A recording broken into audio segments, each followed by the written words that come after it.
O cancelamento são duas coisas. Primeiro, é um fenômeno de massa que o cara tá lá, mano, no meio Revolução Francesa. Tá arrancando a cabeça, arranca a cabeça. Meio que uma coisa que o Pondé fala sobre cancelamento, que é o que a gente vive hoje, é mais ou menos o que faziam na Idade Média, né? Tem uma bruxa, joga tomate na bruxa, tem uma execução pública da bruxa, tem um espetáculo em torno da bruxaria. Só que a bruxaria não existe. Né? A pessoa basicamente está sendo condenada por uma coisa que não aconteceu, que não existe. Às vezes ela, tipo... Que não tem fato nenhum. Usava umas ervas pra acusar e o sujeito joga e gosta de estar naquele fenômeno de massa e tal. Uma coisa meio Revolução Francesa também, só que aí é importante lembrar pros canceladores, né, que na Revolução Francesa Robespierre termina perdendo a cabeça também. Então, na ânsia de arrancando a cabeça de todo mundo, quem corta a cabeça uma hora tem a cabeça cortada também. É verdade, né? Isso aí a gente pode ligar com o que aconteceu com o Castanhari, de certa forma. Porque quando deu aquela polêmica comigo, ele não chegou falando, ô, Monark não é nada disso, nada. Ele falou, muito triste ver alguém se perdendo num personagem. Ou seja, né, você se perdeu num personagem que você começou, o quê? A fingir ser nazista? Tipo, escroto, né? Não, escroto.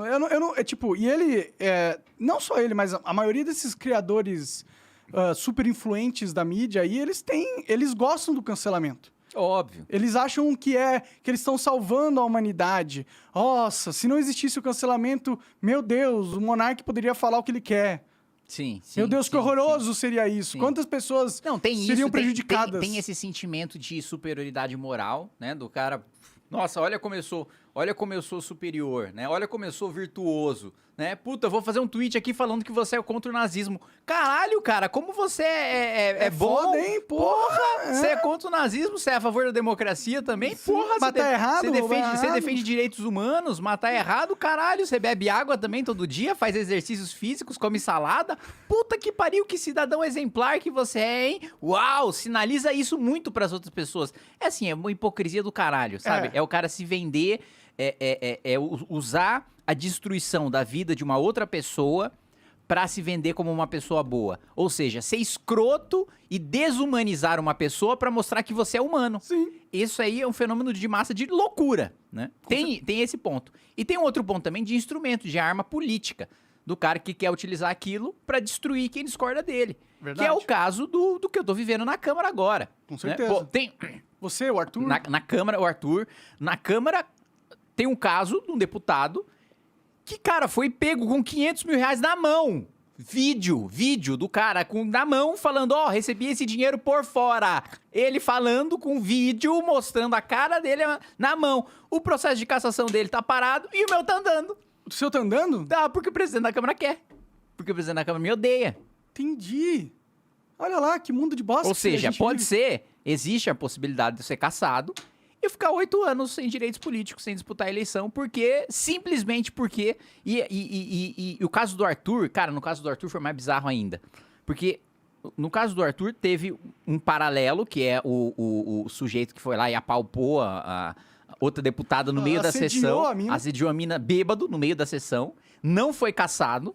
Saiu o relatório do Arthur hoje pela cassação dele. Sério? Pela cassação dele. Tá maluco. A mesma casa que suspendeu um cara que assediou ele mandou um áudio escrotíssimo. Não tenho a menor dúvida de que ele mandou um áudio escrotíssimo, incompatível principalmente com um parlamentar, com um sujeito que tem um mandato. É escroto pra caralho, mas se você for em qualquer bar, em qualquer lugar, você vai ouvir 800 vezes pior do que ele falou. Tudo bem, mas ele é um parlamentar, não pode falar como se ele estivesse num bar, assim.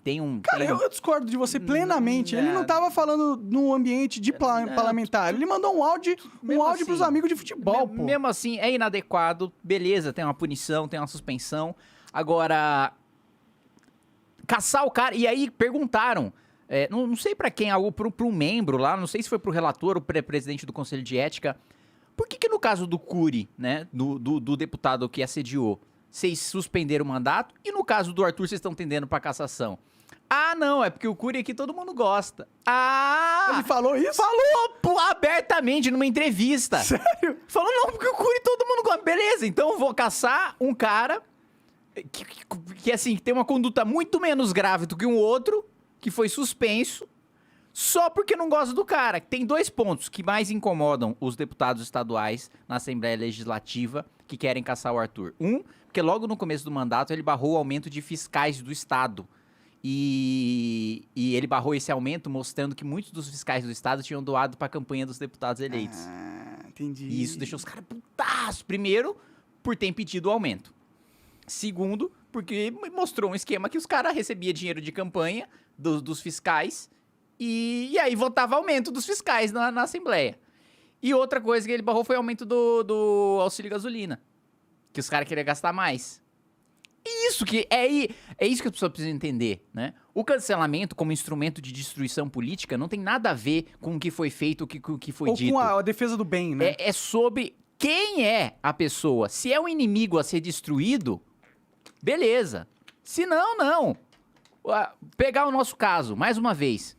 Um monte de petista entrando, PT inteiro, todos os petistas assinaram lá um pedido pra me caçar no Conselho de Ética. Quantas vezes já não tive debate com o PT e tal? Todo mundo sabe, né? E os petistas vêm e me falam, né, no bastidor, porra, a gente não sabe que você é nazista, né? Mas, pô, a gente tem que fazer um... Tem que fazer o quê, caralho? Tem que me acusar falsamente aqui em público? Não, beleza, né? Da hora o pensamento de vocês. Mas, no próprio caso dos petistas, o Lula tem uma entrevista dizendo que admira Hitler. Pra revista verdade, Playboy. eu vi isso na Playboy, né? É verdade. Ele tem dizendo que admira Hitler. Ah, mas o que você admira no Hitler? Ah, a vontade dele de fazer as coisas, né? Tipo, porra!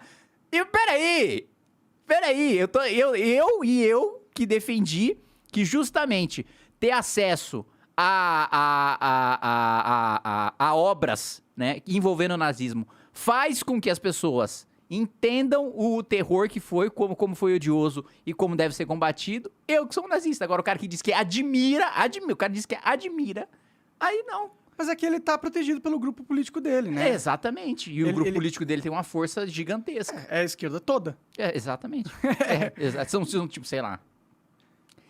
É claro que a gente não tá falando de pessoas organizadas, mas pela rede de influência do Lula, a gente tá falando de uma defesa que tem repercussão, digamos assim, direta e indiretamente, em 100 milhões de pessoas. Por aí, né? Você acaba de assistir um corte do Monarch Talks. Agradeço demais, mas se você quiser ver o vídeo na íntegra e acompanhar ao vivo todas as transmissões, você tem que ir lá no rumble.com/monarch para não perder nada. Segue a gente lá.